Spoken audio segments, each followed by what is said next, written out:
সিলেটের শহরে আশেপাশে সবসময় তো ঘোরা হয়, তাই ভাবলাম যে আজকে অন্য কোথাও চলে যাই। তাই রওনা হয়ে গেলাম রাবার বনের উদ্দেশ্যে। রাবার বনে যাইতে যাইতে যাইতে যাইতে অনেক কিছু দেখলাম, চা বাগান আরো অনেক কিছু। বিশেষ করে রাবার বনে যাইতে যে জঙ্গলটা পড়ে, এই জঙ্গলটা অনেক ভয়ানক জঙ্গল, সবাই দিনমানেও যাতে ভয় পায়। আর আমি সেই জঙ্গলের উদ্দেশ্যে রওনা হয়ে পড়লাম শুধুমাত্র আপনাদেরকে বিনোদন দেওয়ার জন্য। তো চা বাগানে আসলাম, চা বাগানে এসে কিছু সময় ঘুরলাম, চা বাগানে ঘোরাফেরা করে তারপরে আবার রওনা হয়ে পড়লাম। চা বাগানের ভিডিও আজকে আমি সম্পূর্ণ দেখাচ্ছি না, চা বাগানের ভিডিও আগামী ভিডিওতে দেখাবো। তো আজকে যেখানে যাচ্ছিলাম সেখানে রওনা হয়ে যাই রাবার বনের উদ্দেশ্যে। তো রাবার বনে যাইতে যাইতে সিএনজি আলার লেগে গেল পোরসা, তো রাস্তার পাশে মেরে দিল, সেটা দেখাচ্ছি না। যাইতে যাইতে সিএনজি আলা আমাকে বলছিল এই জঙ্গলে নাকি ডাকাত আছে, অনেক কিছু আছে, ডাকাতি মাকাতি করে নেই। সিএনজি আলা কোনো সিএনজি আলায় যাচ্ছিলাম প্রথমে, তারপরে এনাকে অনেক টাকার লোভ দেখে এনাকে নিয়ে গেলাম। আর তাছাড়া সিলেটের লোকরা একটু খারাপ হয়, এটা তো সবাই জানেন কম বেশি। সিলেটে এসে আমি এই অভিজ্ঞতা পাইছি যে সিলেটের লোকেরা লোভী হয় অনেক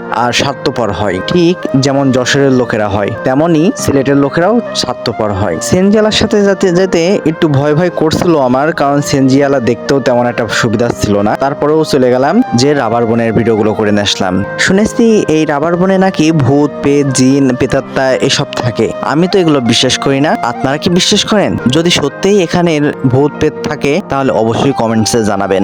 ধন্যবাদ।